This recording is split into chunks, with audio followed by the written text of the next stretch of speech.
2. All right, sir? Okay.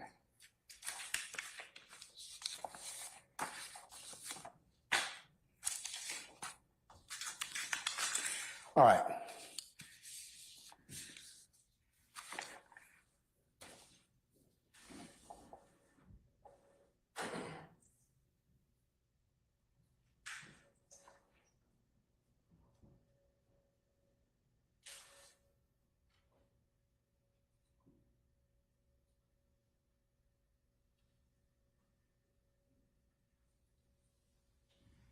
As a matter of housekeeping, councils as well, I am in possession of Mr. Williams' motion to enforce disqualification that was made orally last week by Mr. Steele, filed on yesterday evening. Ms. Love, if you could file, you and your team or the state file a response no later than by 5 o'clock on the 3rd of April, and I will take up that motion at 9:30 on April the 4th. Yes, sir.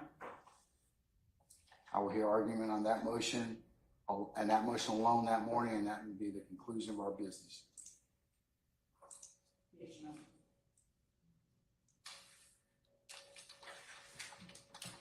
And also, Ms. Love, whoever files a response on your behalf, I need to get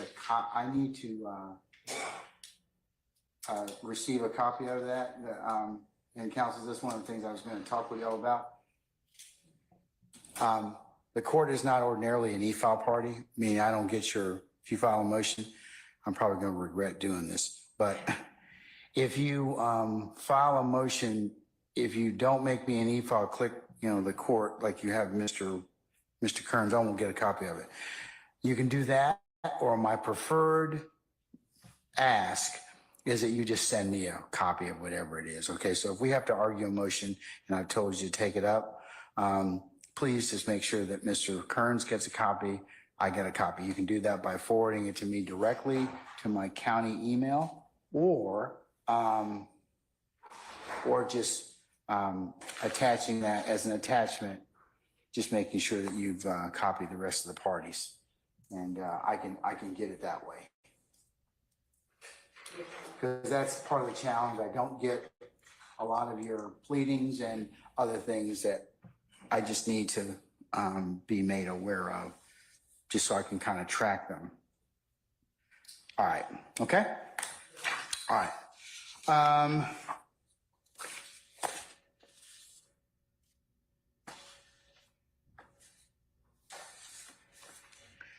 Okay, I've had an opportunity to read and consider the motions filed by Mr. Kendrick.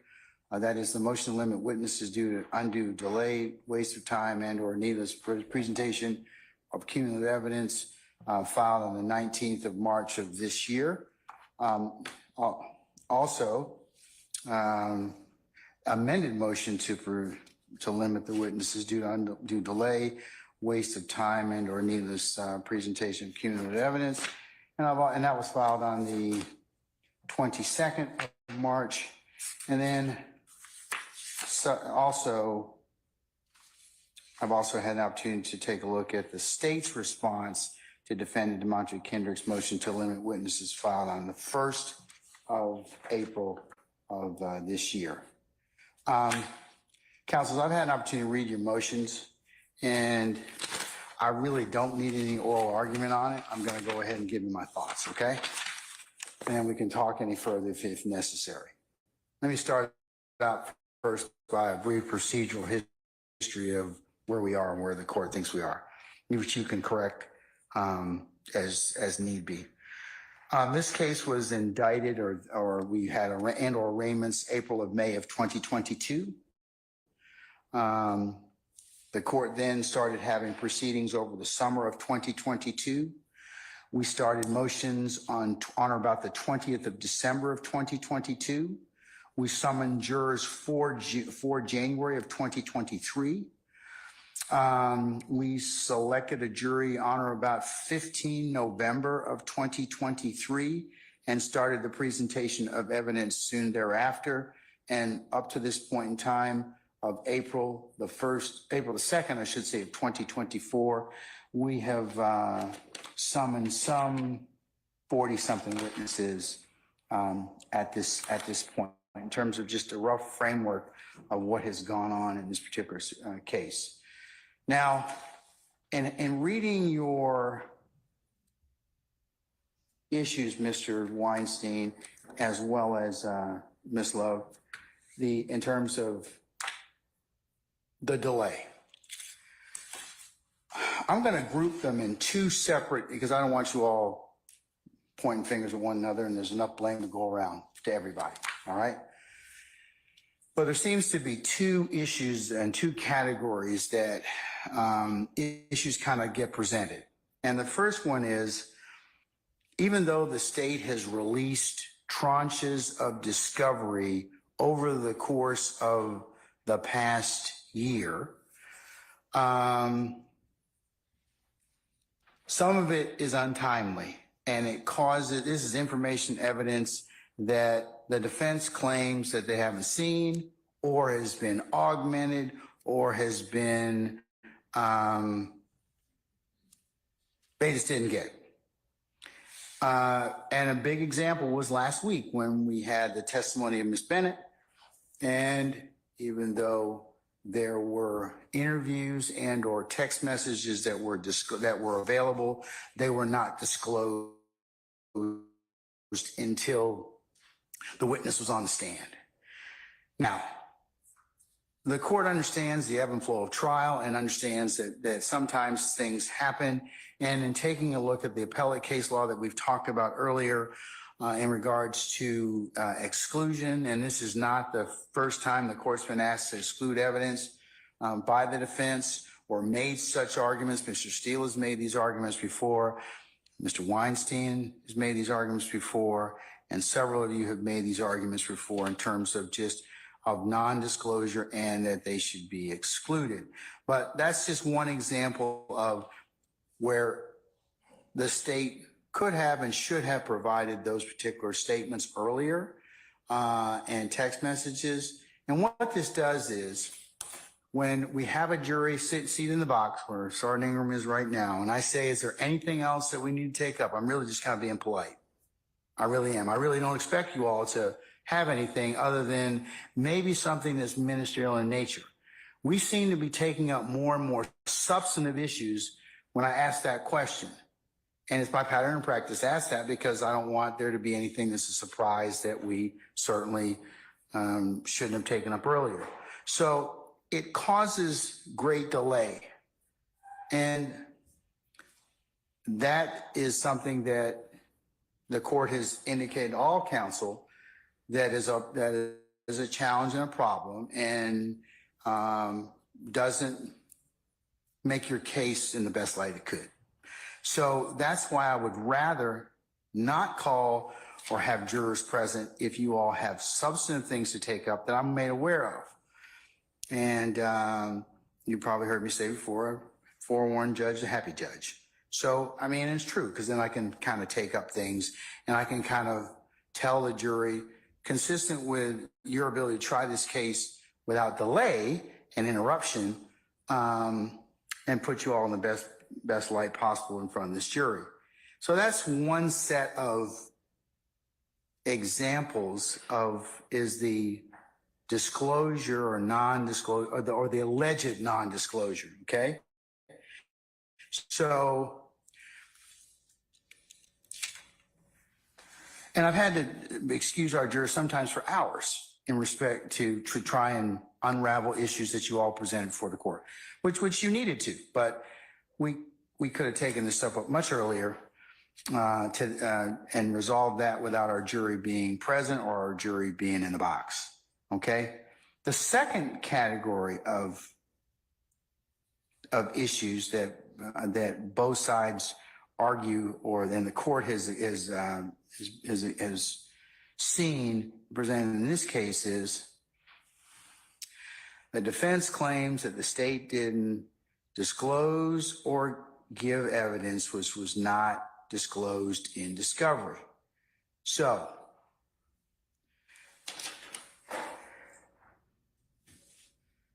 and we've had to, some of this may or may not have been disclosed in discovery or not.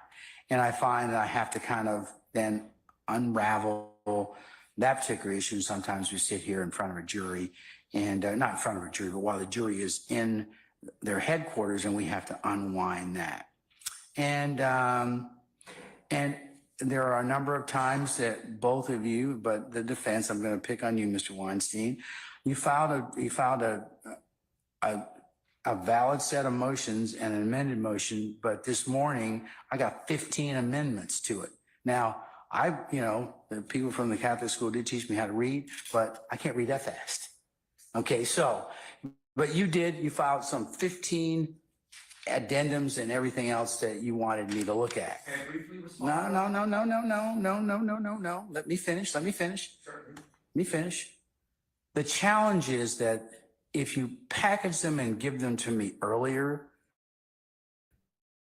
then I'll be, like I said, I'll be a much happier person. The more you can give me, the more ahead of time, I'm very much appreciative. I'll read anything you want me to read, but the sooner you can get it to me, the better off I'll be. But the point being is that I cannot take up your issues while we have jurors waiting to come out. And that seems to be the biggest argument that we have between both of you. And and I've told you that this is something that certainly bothers the court, because we have been here this amount of time. Now, related,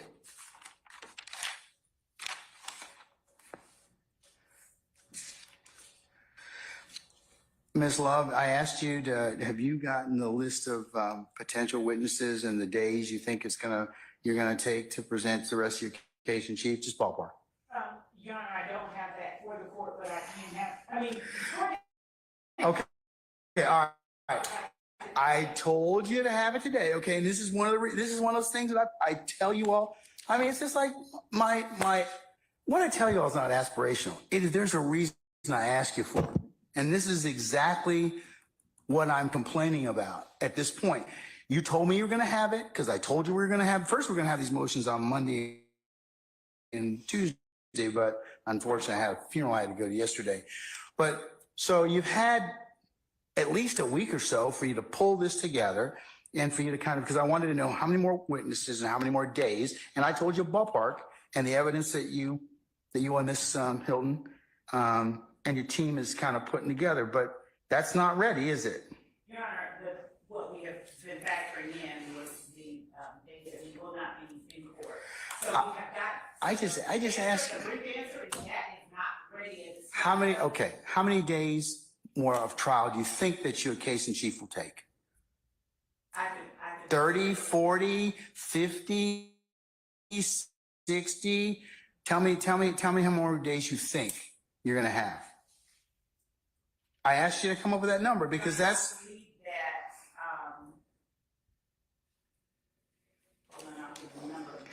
All right, just sit there and think about it. I'm gonna come back to you in just a second, okay?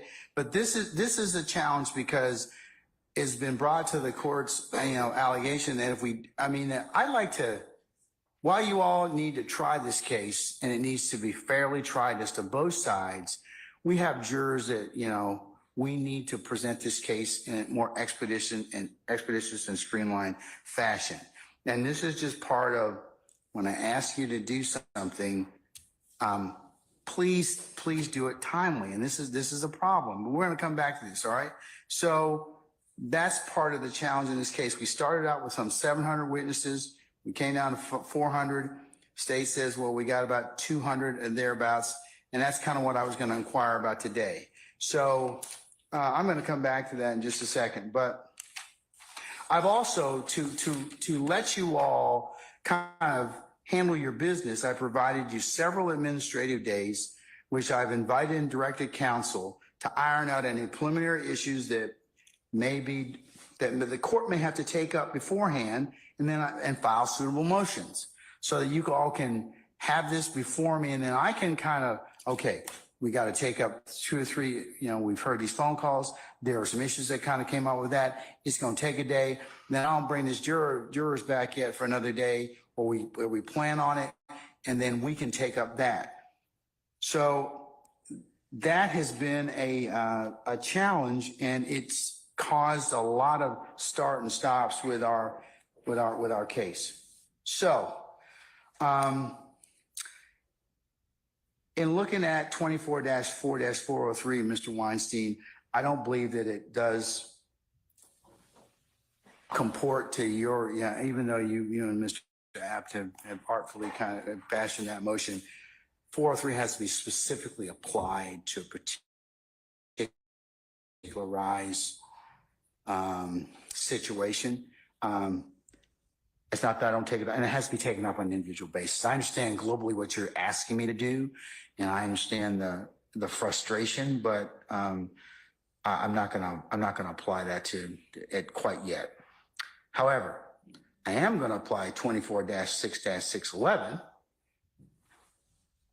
because that gives me broad authority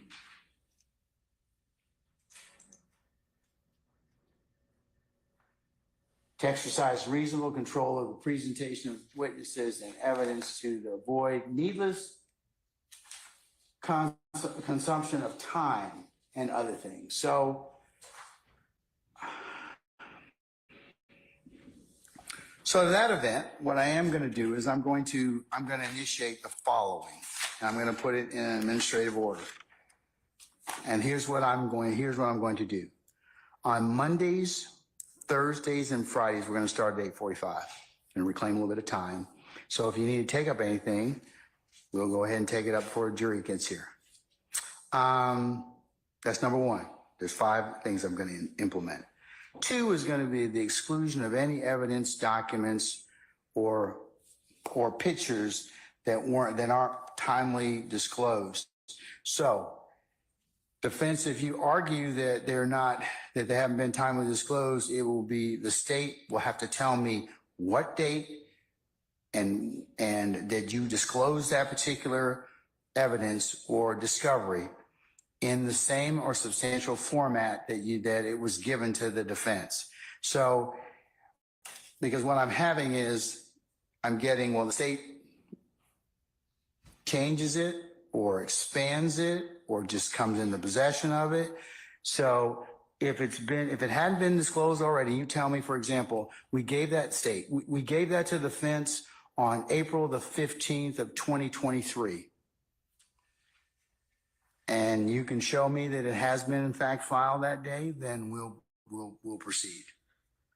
If not, I have remedies. The remedy, I'll exclude it, or I'm going to excuse the jurors on the spot, and they're gonna come back the next day, and we're gonna work to resolve that. But I'm not gonna have them sitting here every day, and then they're gonna, of course, make certain judgments for themselves. I'm not gonna say anything, but I told you that the biggest thing that jurors complain about is having us to sit back there.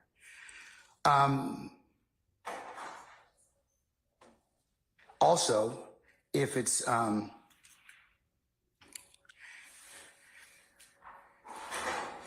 so number 2 is I'm going to start excluding stuff that if it's changed from discovery, hasn't been disclosed in discovery, or I'm going to reserve the right to go ahead and exercise that remedy at that point in time.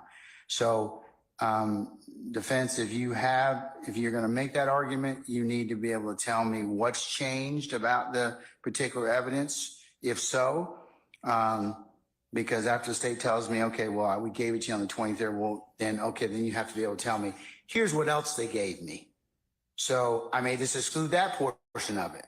So I'm going to start just excluding stuff in that respect because it's not timely. But whoever the proponent of the evidence or asked for the exclusion is going to have to tell me, well, when did you disclose it, and in what form did you disclose it? So, because this is why I've told you all, get together earlier, talk to one another, and if you have problems, then certainly your issues I need to resolve, file a motion.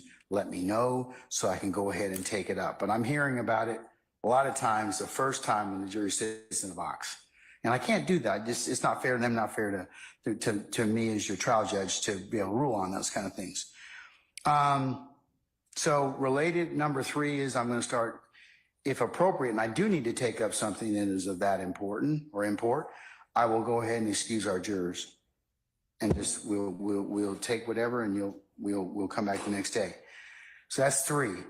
Number 4 is I have spoken with our sheriff, and consistent with court, if necessary need be, we'll start having court on Saturday and Sunday. Yeah, well, that's my call. So if you don't want your Saturday and Sunday sucked up, I think we need to work a little harder in terms of being able to streamline, and that goes to both sides. And look, I don't want to work that way too, because it's me and my staff and my team and the sheriff and his team and everything else, but we will do it because we're going to have to recap some days. I don't want to be in 2027 trying this case. Or as Mr. Steele said, I want to be here next Super Bowl trying this case. I'd like to have it.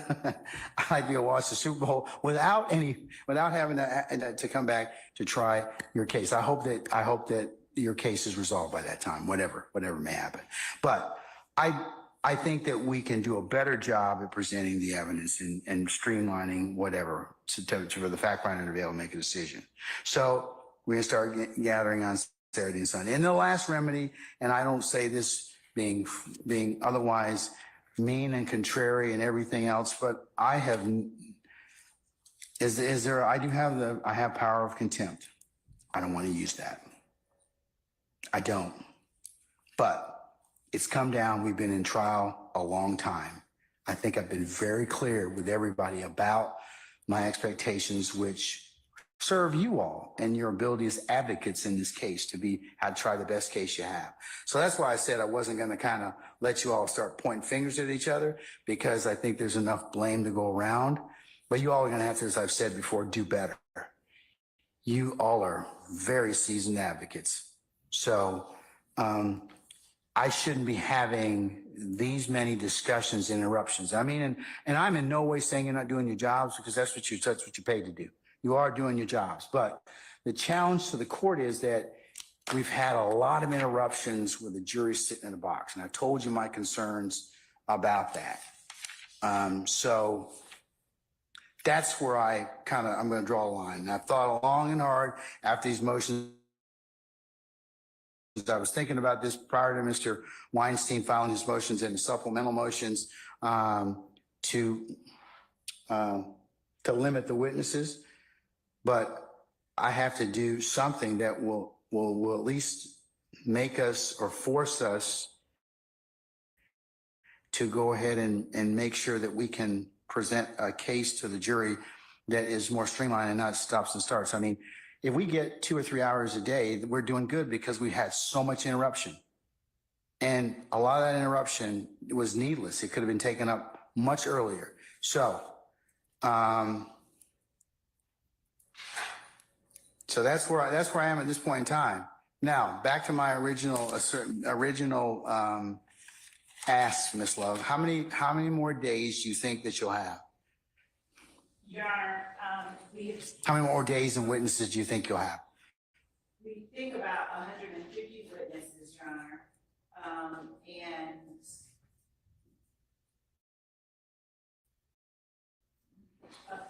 roughly 100 and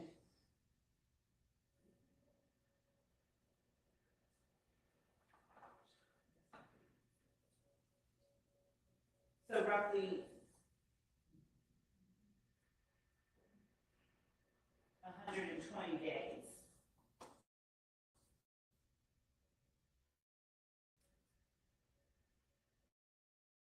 Is this 120 days of actual like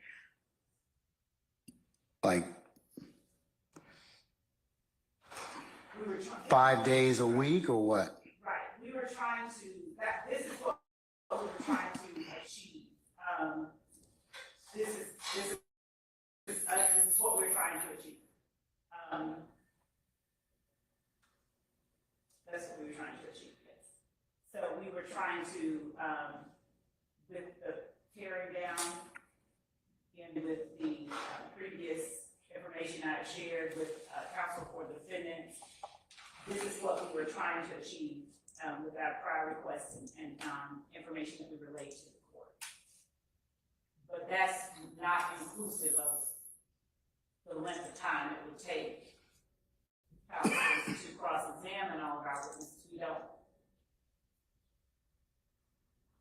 have that. We can't factor that in. We don't have any way of estimating that or factoring that part in. Are these may call or will call witnesses? The Witnesses. remaining witnesses are the definitely will call. There may be more. These are the ones that we have pared it down to, Judge. We are trying, we made our best effort. We don't know if something will arise that will require that we pull in another witness that we provided the defense notice of, depending on how the witnesses change their testimony based on whatever questions are asked during their examinations. There may be occasions where that number changes, but that's the number that we had provided to counsel for the defendants previously, prior to this motion being filed, and that is the number that we expect to be able to present our case with.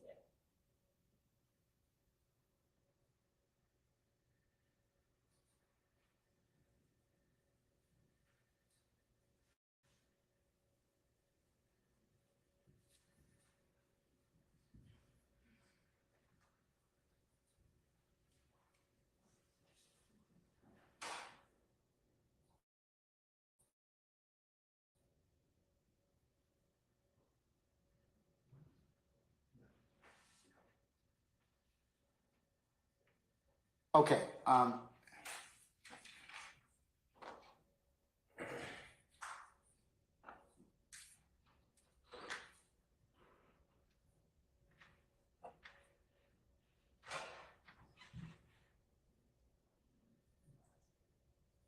you sit down, ma'am, please. Oh, thank you.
All right.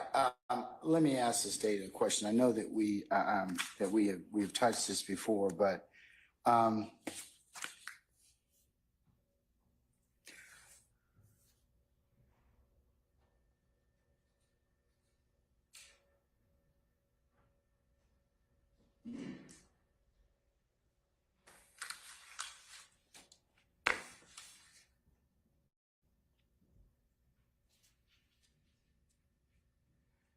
does this purported 150 witnesses comport with the rest of the accounts or overt acts that you attempted to prove in your case in chief? Yes, this is I think I understand the court's question.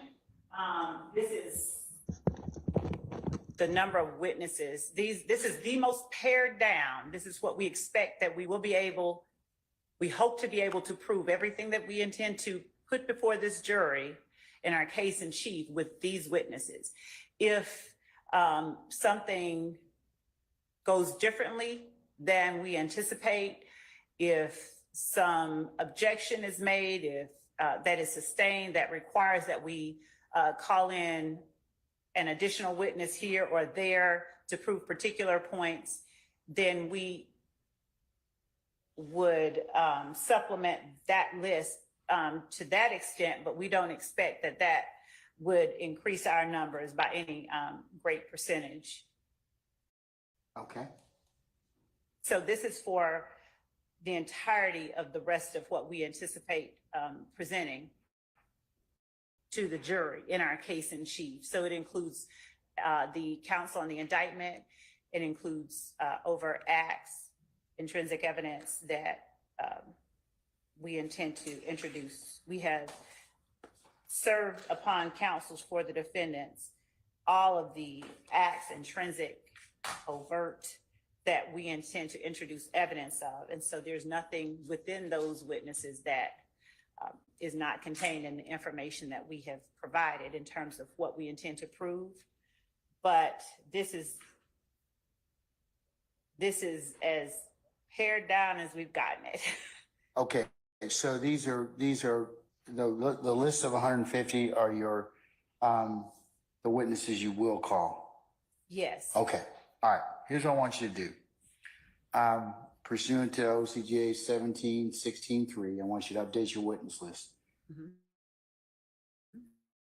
You have the ability to call anybody that, you know, to supplement or not supplement, supplement, depending upon what other evidence is adduced or is presented that may require you to impeach or rebut or to the like, to account for variances in presentation of evidence. So I'll allow you to amend to supplement your witness list, but for good cause. 150. But I want to see the 150. I want to see them in terms of the law enforcement and what they're going to testify to, and lay witnesses and what they're going to testify pursuant to counts, overt acts and/or counts. And any expert witnesses that you were going to call. Okay. So that I understand, the court isn't asking that we give the strategy to. The court is just saying, generally speaking, this act, this, that, Yes. this, the other. At this Okay. point, there's not any. One of your predecessors told me once, said, "I'll give you my entire file because if you can beat me with it, you deserve to win." And I think at this point in time, you know, the caliber of lawyers that you have in this courtroom, there should be no surprises. And I'm of the opinion that more disclosure just fosters I understand what openness in the proceedings and with what's being presented. So at this point, it's not like anybody's going to be surprised with anything you come up with. At least you shouldn't. There shouldn't be. But I think that in order for us to keep this thing going smoothly or as smooth as possible, the less interruptions that the court has, the better off we'll be in terms of evidence and presentation in front of this jury. So I want that by tomorrow morning, because what I'm going to do is I'm going to take a look at my calendar and we're going to kind of block it. I'm going to see whether or not we are going to meet 4 months or not. that does not include the length of time. Well, you'll be coming the weekend, Mr. Matthews. So don't worry about that. Okay. You let me take care of that. But okay. But that's part of the calculus. That I was going to say that does not include the length of time that. Sure. I know that. I know that. But what it does is it kind of puts us on a path that at least I'll know and your colleagues will know hey, where we are in terms of, so I can start to plug and play and see if we're behind. Because we're behind, I'm gonna make you come during the weekends. Okay. I mean, I'm just gonna start doing that because we need to kind of press a little bit harder, or else, as Mr. Weinstein have said, we'll be here in 2027. And that's not what I want for this jury. We need to put this case to them in a fashion that is fair and reasonable. But I think that at this point in time, Ms. Love and all defense counsels, I think if you iron out and we don't have these hiccups where you all are like, where the state says, well, we gave you 3 things in discovery and now we have 5. And the defense says, well, I need to take up these other 2, which we haven't been given, or we got them this morning, or we got them a couple of days ago, and I haven't had their opportunity to do that. And you want to go ahead and present them. So that's why I'm saying if you all talk with one another, I mean, you might be able to, you know, I know that you want to present the cases linear as you can in front of the jury, but sometimes that may not be me. We might not be able to do that because of what comes up. So I'm going to help focus you all a little bit better. Your Honor, with respect to the second point that the court will be implementing in order to facilitate the presentation of the information to the jury. That's the exclusion? Yes, of any documents not timely disclosed. So when we stand up, Your Honor, to present or to show something to the witness, it will not include anything that has not been served. But what we are doing is showing to counsel for the defense the numbered exhibits. Here's what I don't want to hear. Here's what I don't want to hear. Ms. Hilton, a couple of days ago, we just found this last night on the person's Instagram. Your Honor, so okay, that's what, and then it was just it had just recently been posted. Well, then you should have grabbed that, and whatever time that it was given to you, if it was 6 o'clock in the morning, should have been forwarded over to them so they can kind of say, look, this just got posted, whatever else. That's kind of everybody knows. Everybody knows you're probably going to introduce that evidence, and then they can talk with their client, whoever else that posted it, and they can kind of say, well, you know, they can have meaningful discussions, but it shouldn't be done right while our witness is on the stand. That's just another example. Yes, Your Honor. Okay, I mean, that's what I'm saying to you. I mean, in terms of if you get something, it needs to be disclosed immediately, and then you need to kind of let the court know first thing in the morning or as early as you can, saying, we're going to have to take this issue up. What I'm finding a lot of times is the witness is on the stand or the jury's in a box, and we're having to take up that. And we're doing that more often than we are the exclusion rather than the rule. So that's what I mean. Your Honor, and will the court also just mandate that we provide to each side our numbered exhibits prior to even approaching the witness with them so that we have them? Because it would be helpful, because if you already disclose those in discovery, but what I'm finding is happening is your colleagues say, nope, we haven't gotten that. But you should be able to tell me, Judge, we gave it to them on June the 15th, and it was in this particular disclosure, and this is where it was. Yes. Because that's part of their challenge. I mean, they're like, we got 8 terabytes worth of stuff. We have been providing to them the exhibits we intend to introduce. We're just asking that that be required of both sides, so that, for instance, before Mr. Kokomo or someone else approaches the witness with I will make that as part of the defense if they wish to go ahead. And as long as it falls within the rules of the rules that remember that they're not in their case in chief yet, no, and they don't have to do anything. So part of the rules don't necessarily apply to them the way they apply to the state at this time. And I know that's frustrating, but that's just part of it. But to the extent that any defendant's going to use any evidence, any evidence that I'm going to need to rule upon, I do need as much of notice as I possibly can. Your Honor, what I'm specifically speaking of are physical exhibits that are numbered. there may be on a PowerPoint 25 pictures, and we can't even pose or make an objection or say we don't have any if we don't know what exhibits we're looking at. So we're just asking the court require that we be given a physical copy. But a lot of times this is evidence that you've already given them. It is. And so if they're giving it to the witness, we don't know if it's defense 1, 2, 3, so that we can know what it is we're objecting to or not objecting to. So that it's not just on a computer. If we have a physical copy of it like we provide to them, labeled already, then we can make a more expeditious announcement to the court.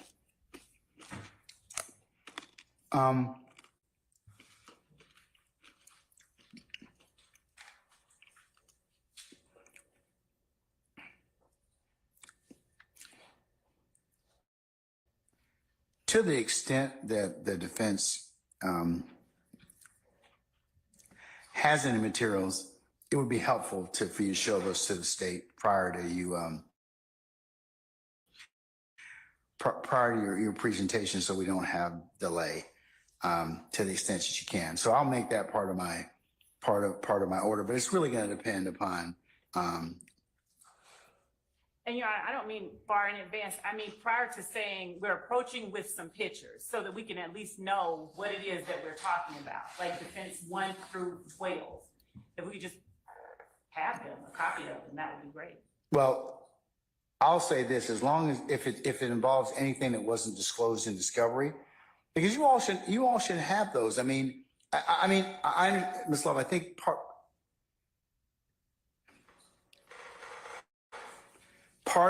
of it is they're using evidence that arguably they got in discovery. So that shouldn't take that much. That should not take much looking at, nor should it be a surprise to you. However, if it's something that's not been provided in discovery that they wish to go ahead and examine, I would say that probably needs to be disclosed consistent with reciprocal discovery rules. Yes, Your Honor, and I do not mean to disclose it to us. I mean, no matter what it is, just so that it's labeled, so that we can properly speak to it on the record. If they know that they are introducing 12 pictures that the state has provided in discovery, and they are calling them defendants 29 through whatever, if they would simply say, okay, here are the pictures so that we can speak to them even when we get up to redirect. Okay, I'm going to show you what has been marked as defendants 29, 30. So are you saying it's a labeling issue? It is. And providing to the state which exhibits comport with which defense number.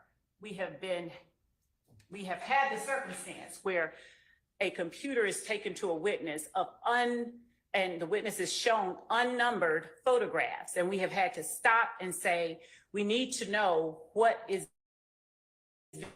being shown and how you have labeled them so that we can speak to them. I understand.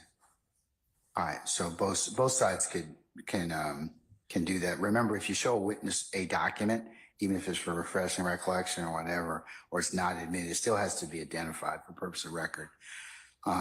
So I'll ask that all of you do that. All right.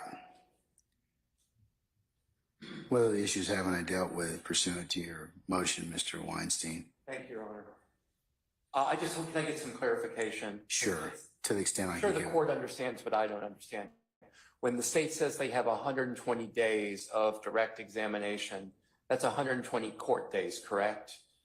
So we're looking at about 6 months more of their case in chief, assuming we ask 0 questions on cross-examination. 120 days, is that 4 months? Or is that, if we're going 4 days a week, for example, are we talking 30 weeks? We're talking 120 days. 120 court days. Are you talking about 120 court days? Yes. 120 court, assuming no, and then we have to add in our cross-examination. So we're here with the state's case in chief through the Super Bowl. That's 6 months. Or more. Yeah. Okay. And Your Honor, that is a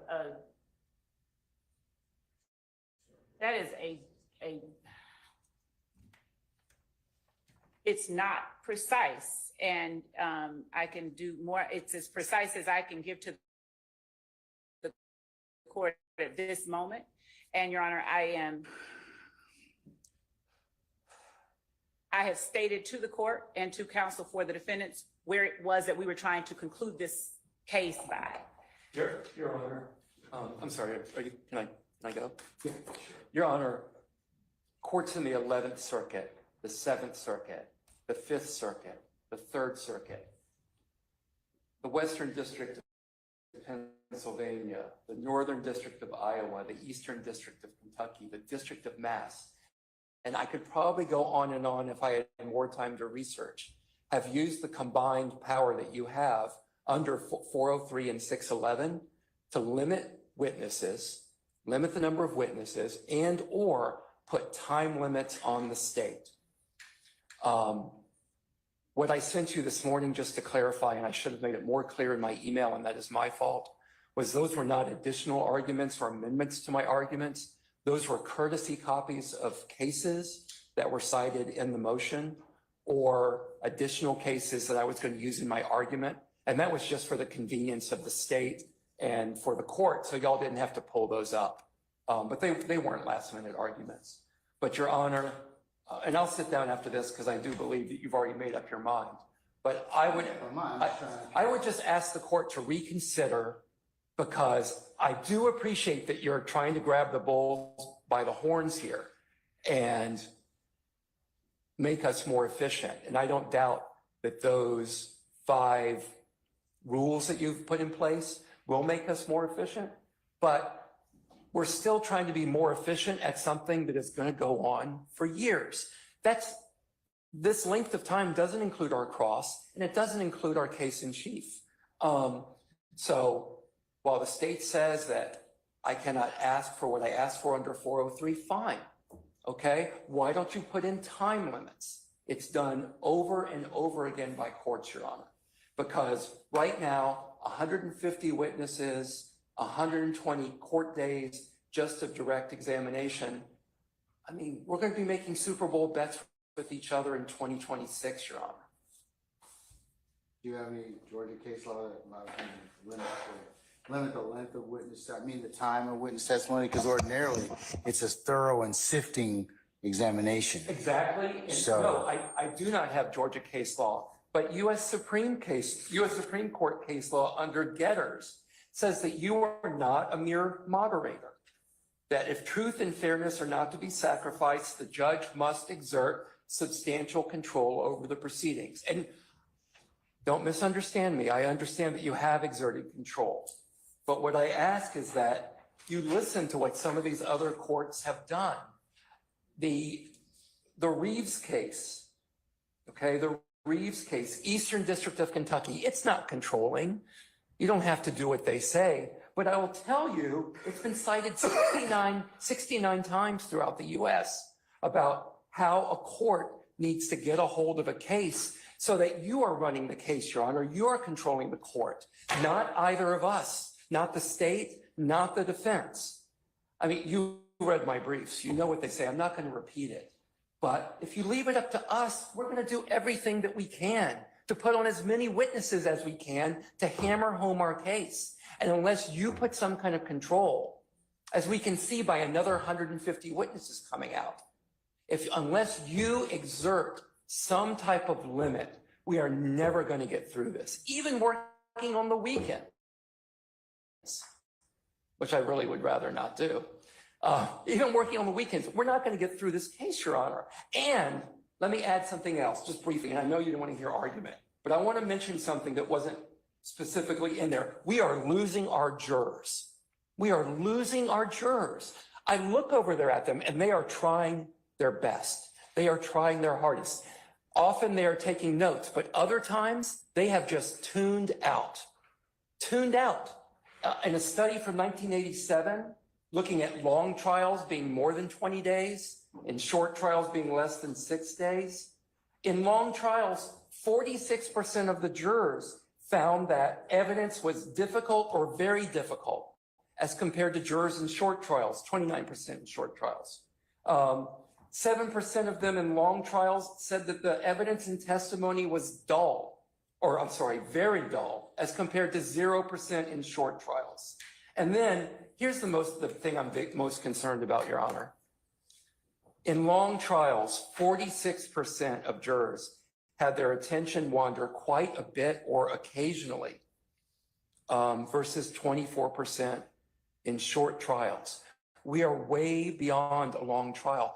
And these studies were done back in the 80s, And when social scientists have been looking at this, in 2004, under a certain measure of attention span done at UC Irvine, the average attention span that you could focus on something, an average person was 2.5 minutes. Now we're down to 47 seconds.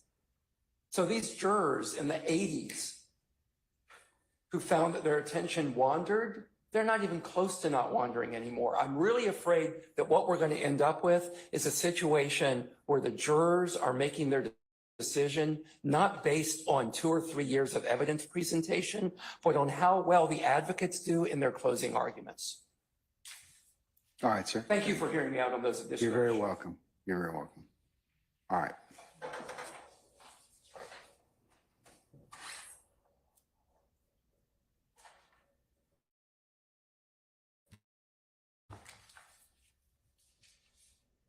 State with that revised witness list, I do want to see broken out pursuant to count and overt act, how many witnesses you do have. Because I do want some fidelity in the 150, okay? We can do that, Your Honor. All right. Okay. You want to add anything else, Ms. Lowe? No, Your Honor. Okay. All right, I'm going to have an order. Mr. Kearns, I'll work on an order, administrative order, and I will include the list of witnesses that you need to present by tomorrow to me. Because what I want to do is I want to look at them and I want to kind of discuss them with your colleagues so that there's no hide the ball. We know everything that we're kind of doing at this point in time. And like I said, we'll take a look at it because, yeah, we're looking at another 6 months. And I just think that's, we're asking a lot of our jurors. So I want you to really look at the number of witnesses you are going to call and the number of counts you're going to prove. Now, I know, Ms. Lowe, you indicated earlier you weren't really willing to share with what you, in streamlining your case, what you were going to go ahead and do, but you need to look at what you're realistically going to present. So I'm not trying to invade your case, but I think at this point in time, given how long it's gone on so far, I'm going to press a little bit. Your And Honor.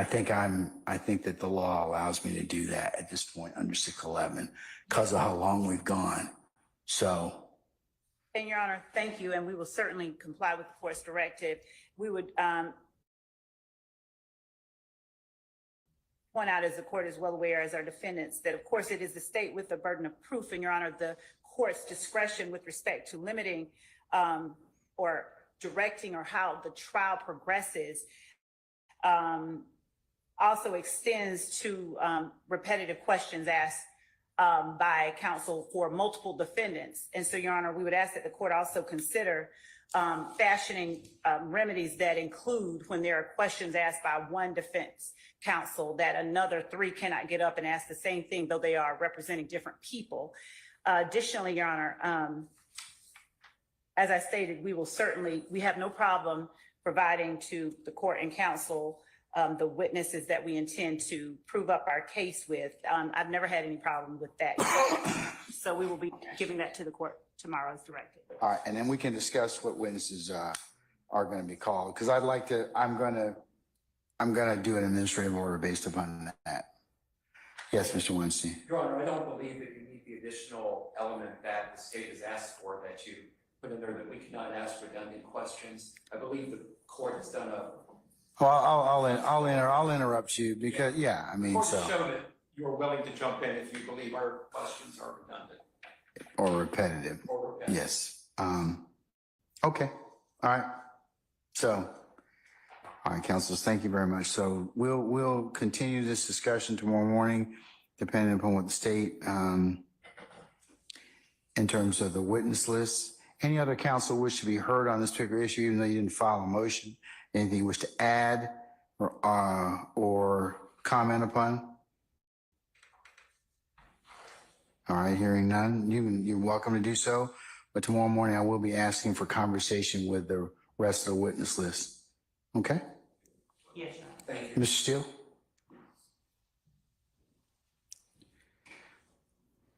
I don't, can't get on the internet here, but a case was decided this year, 2024, from the Ninth Circuit, Hartman, Hartmann. It's from Montana. And that judge did do what Mr. Weinstein asked about time limits, and it got reversed. And the Ninth Circuit said, you cannot do it to a criminal defendant. That may be different in a civil case. Civil case, yeah. Okay. All right, thank you, sir. That wasn't one of the plans I had planned on doing anyway, so. Because I believe that that's inconsistent with your rights to have a thorough and sifting cross-examination. So, and under the Sixth Amendment, I wouldn't allow that anyway. So, but Mr. Weinstein, no harm in asking, okay? No, All right. But Hartman, yeah. everyone tells us we have to arm the court with the laws. Okay, all right.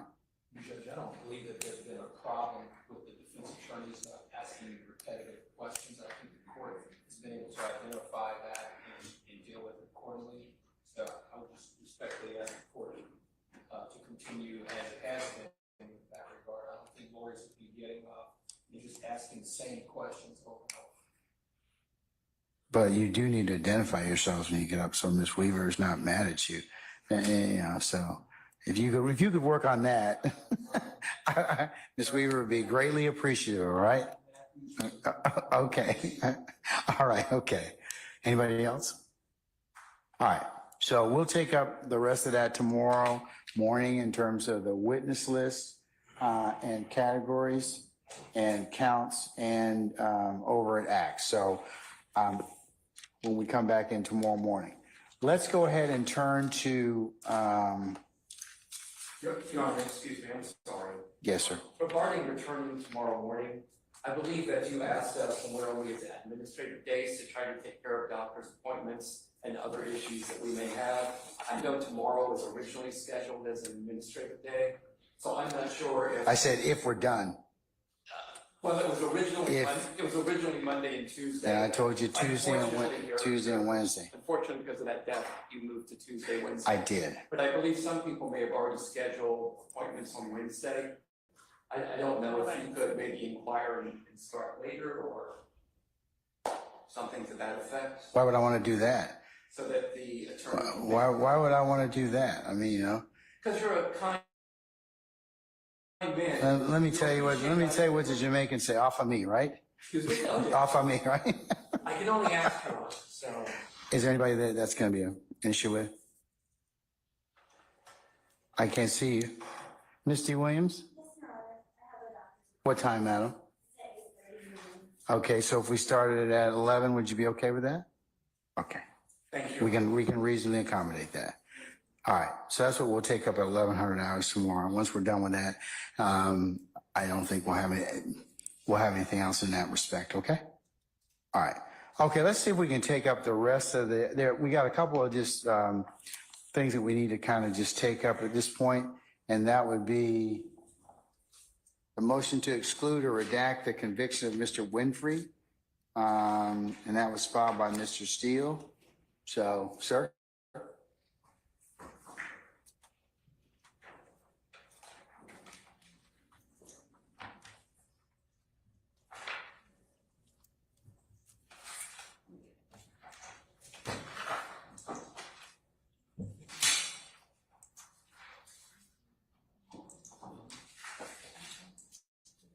So, Your Honor, Jimmy Winfrey is a co-indictee in our case. He is obviously not here. He's severed. I understand he's in custody. I believe he's in custody anyway. He was previously arrested and indicted in Cobb County. And that is for an April 26, 2015 alleged shooting at a tour bus that was occupied by a performer, Dwayne Carter, known as Lil Wayne. And he went through with very fine lawyers, and he pled guilty. He then appealed with another very fine lawyer, different lawyer, that his guilty plea was coerced by the trial court, and the Honorable Court of Appeals of Georgia disagreed. The Honorable Supreme Court of Georgia agreed with Mr. Winfrey. They vacated and said that the trial judge got involved was coerced the plea. Excuse me. So Mr. Winfrey then eventually pled guilty again. And I believe, I have to check my notes, but it was an Alfred plea, I believe. Anyway, he's now here. So I've always objected that a co-indictee who's not testifying that their guilty plea is confrontation clause. It should not come in at all. But in this particular case, Jeffrey Williams' name is placed in the original indictment, and an indictment is the prosecutor's hearsay. It's rank hearsay. That's according to State versus Brown, which is 298 Georgia, 878, 2016 case. I cited in division or paragraph 4 of this motion that I filed on September 15, 2023. So I asked the state, and they're going to alert the court. But, you know, if there's an issue with anybody putting in Mr. Winfrey's plea it'll be over objection. But if there is, I don't want Jeffrey Williams' name to be in it. He was not charged. He is not pled. He was not arrested. But there was information that the grand jury through the Cobb County DA's office asserted that Jeffrey Williams is an unindicted co-conspirator. So that was my motion. Okay, all right, State. Thank you, Judge.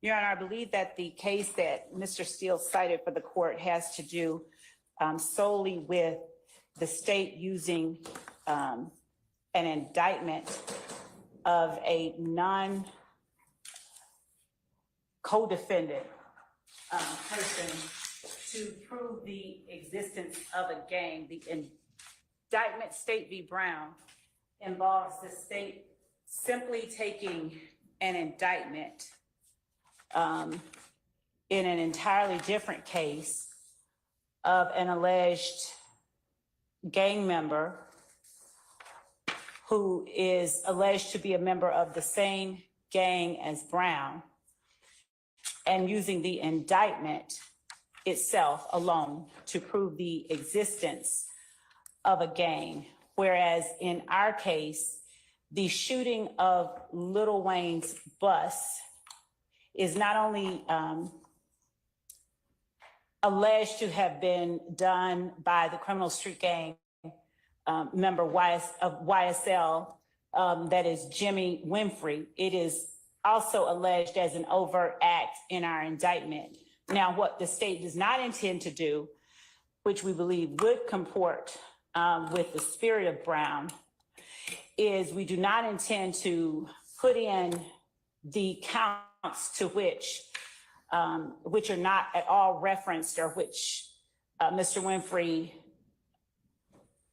which not only did he not plead to, but they're not referenced in any of the counts that he pled to.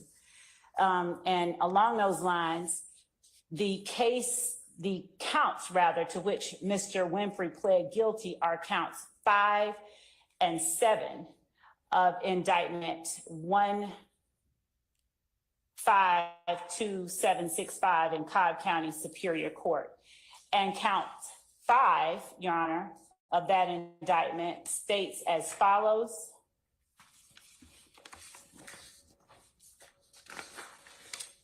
And the grand jurors aforesaid in the name and behalf of the citizens of Georgia further charge and accuse Jimmy Carlton Winfrey with the offense of violation of the Street Gang Terrorism and Prevention Act, for that the said accused person on or about the 26th day of April 2015, being associated with the Bloods, a criminal street gang, did unlawfully participate in criminal gang activity through the commission of the offense of violation of the Racketeer Influenced and Corrupt Organizations Act as set forth and described in counts 1 through 3 of this indictment and incorporated herein by reference, contrary to the laws of said state, the good order, peace, and dignity thereof. Similarly, count 7 reads that the grand jurors accuse Jimmy Carlton Winfrey of violating the Street Gang Terrorism and Prevention Act for that on the 26th day of April, while associated with the criminal street gang, he participated in criminal gang activity through the commission of the offense of criminal damage to property in the first degree as set forth and described in counts 25 through 26 of this indictment and incorporated herein by reference, contrary to the laws of said state, the good order, peace, and dignity thereof. That said, the state would only be introducing as part of the certified conviction of Jimmy Winfrey the indictment portions that reference either counts that he pled to or counts that were incorporated into the counts that he pled to, as indicated in the language itself of the counts. So that would mean counts 1 through 3. Do any of those counts reference Mr. Williams? They do reference Mr. Williams, Your Honor, because Mr. Williams, as alleged in this indictment, was a part of the act that Jimmy Winfrey committed when he shot up the bus that was Lil Wayne's tour bus. So, Can I Judge, see it? yes, Judge, and I will give to the court both our certified copy. And that's already been provided to the defense in this case? Your Honor, I have my own. Okay, all right.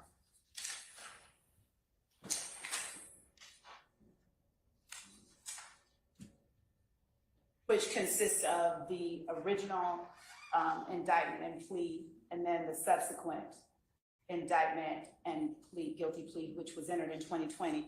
And then we also have a copy of the indictment and counts with the redactions that we intend to include. So the first document that I gave to the court, and we would not be admitting the first indictment and guilty plea, we would be entering the second one, which is about makeup of the entire certified. Because this is the first one, the first copy of the indictment? If Oh, the is court it? will allow me to have it back, I'll go ahead Sure. and separate it out. Yes, please.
Your Honor, I'm giving to the court the guilty plea entered in the year of 2020, the most recent guilty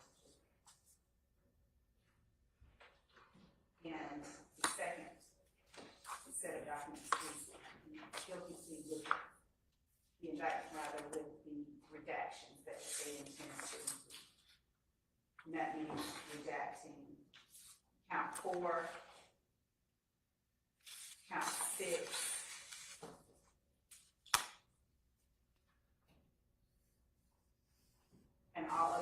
with the exception of counts 25 and 26. So counts 1 through 3, 5, 7, and 25 through 26 are the only ones that the state would intend to utilize. And that is what Mr. Winfrey pled guilty to. That is one of the overt acts alleged in this indictment. And given that Mr. Winfrey is a co-indictee, an accomplice, and an alleged gang member and member of the criminal enterprise that is Young Slime Life, the state's position is that the state is entitled to show that Jimmy Winfrey entered a guilty plea, and Alford plea does not negate the fact that it is a guilty plea to those counts and to those allegations alleged and incorporated in those counts in that indictment.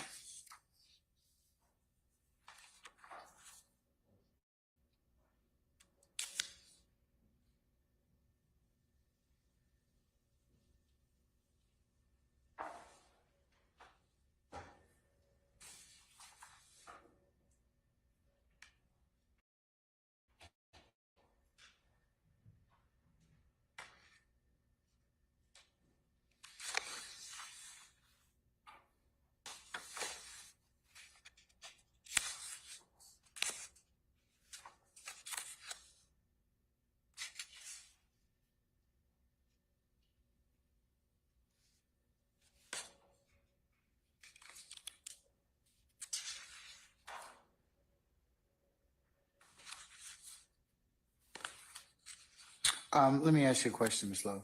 Is it your intent to call Mr. Winfrey at some point in time? Your Honor, our intent is not to call Mr. Winfrey. Our intent is to prove up the case that Mr. Winfrey was to present evidence independent of the indictment itself. I mean, are you going to put him, or is it your event, are you going to call him during your case in chief? Mr. Winfrey, no, Yes, but why we're not? gonna, Your Honor, because he is so there are two things. We intend to prove up the case itself. We don't intend to just put in an indictment. Well, I'm saying if you called Mr. Winfrey and you wanted to, consistent with your case in chief, and for example, asked him questions about his involvement, then certainly I could see how that indictment might then be appropriate to show knowledge or to impeach.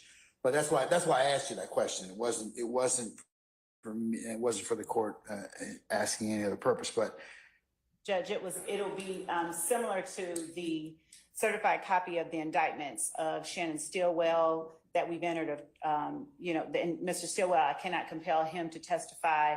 It would be similar because Mr. Winfrey is awaiting trial in this case. I cannot compel him to testify in this case. He is, as Mr. Stillwell is. did he plead, or is he? He pled guilty to the Cobb County case, not to this case. He is on this indictment. He's in the other Splinter case that we have in this case? Is he in? Yes, he is. I'm sorry. Yes. Okay, all right. That's what I meant. The other matter that my colleague, Judge Dempsey, is Yes. handling at this point in time. So he's in that case? Yes. Okay, I understand. Okay, all right.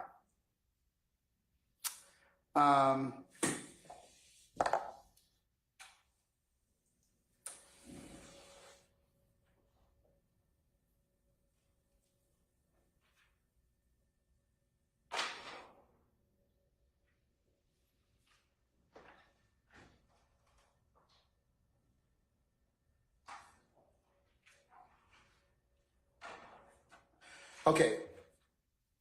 It's a certified copy, but that gets you the record. Okay, that gets you the record. Mr. Steele still got an argument that would be hearsay at that point. Is that correct? Mr. Steele, is that correct? Of course. It's a self-authenticating document, Your Honor. That gives that with self-authenticating documents, you still have other bases for objection. Meaning that you can get the document in and under the self-authenticating clause, but it's still subject to or provision, but it's still subject to other objection. So, Your Honor, what we would not be doing is just entering, and that was what I was saying at first, we would never just enter the certified copy of even the conviction without proving up the facts that are alleged within the document itself. So we won't be offering up the certified copy of the conviction and then resting on that and saying, here you go, here's proof that someone who is not sitting at the table right now did these acts, and that goes to prove the existence of the enterprise and the criminal street gang that is YSL and their association. What we will be doing is putting the case up to the jury that Mr. Winfrey pled guilty to, essentially. We will be putting up the facts of that case because they are alleged overt acts that we have to prove. We cannot just put up the conviction. We will be putting the witnesses up that prove that case. I understand that, but Mr. Steele, to Mr. Steele's argument, And we will be putting up the evidence that shows that what is alleged and to the counts that he pled guilty, that's Mr. Winfrey, that is. Your Honor, we will be showing not only Mr. Winfrey, but the association with various members of YSL that are included within the indictment. In other words, we will be proving up as if we were on trial in that case. We will be proving up the various elements of that case against Mr. Winfrey. But here's the thing. The indictment references Mr. Williams, who was not on trial for that case. We will be proving what is alleged in the indictment regarding Mr. Williams as well. We will be proving it with witnesses, not just with that certified document.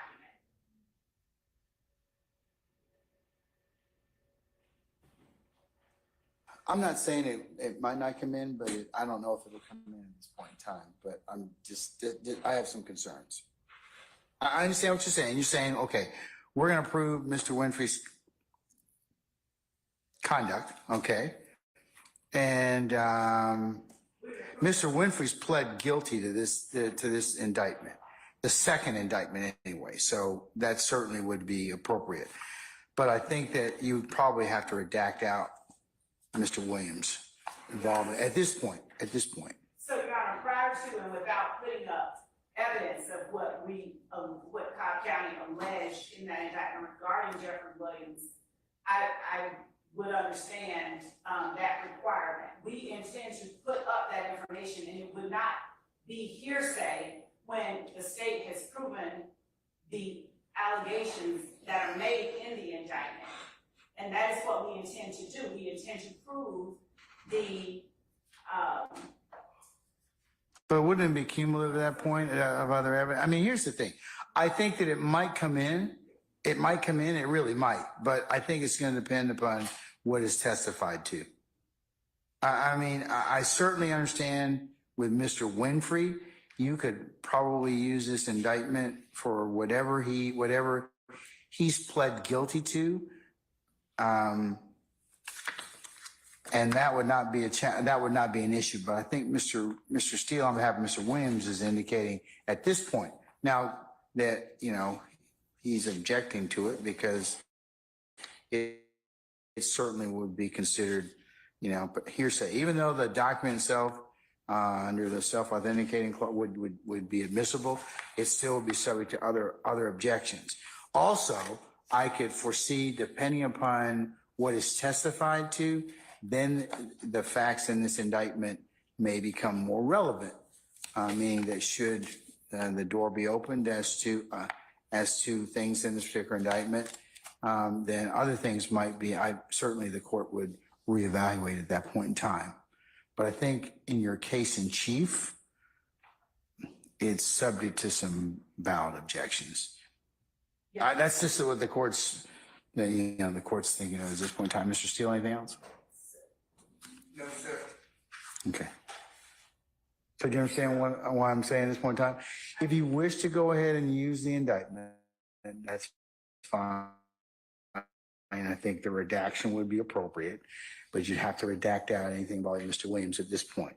Now, that's subject to if somebody opens the door as to that particular issue, either from from cross-examination by the defendants or in their case in chief, should they decide to present any evidence and not requiring them to do so.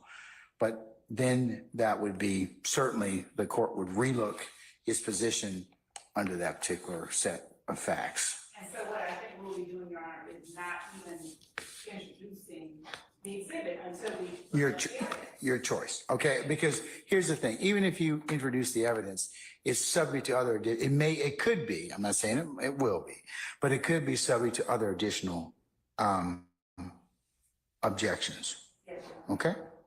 All right, the document itself, but I'll leave you, I'll take it up. At this point in time, I'm inclined to, Your Honor, if you're not tendering. like I said, I'm giving my preliminary thoughts on it. That if you decide to issue it in your case in chief, it would be subject to redaction. So you can use that for your thoughts. If you decide you don't want to, introduce it this one time, then I'll take it up later. And Your Honor, I would ask that the court take it up later because we should Okay. not be tendering it until we reach the point where we felt we had proven these various Okay. allegations or assertions. And I'm saying to you, it might be subject to other additional objections, depending upon what's presented. You want me to give you this back? Okay. Yes. Yes, you can have those both back for the time being? Okay. Thank you, Judge. You're welcome.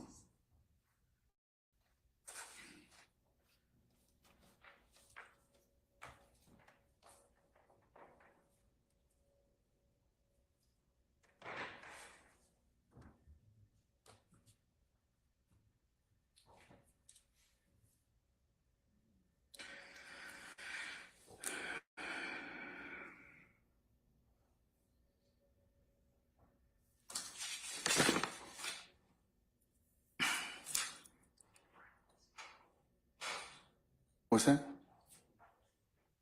Who? We'll just recess in place.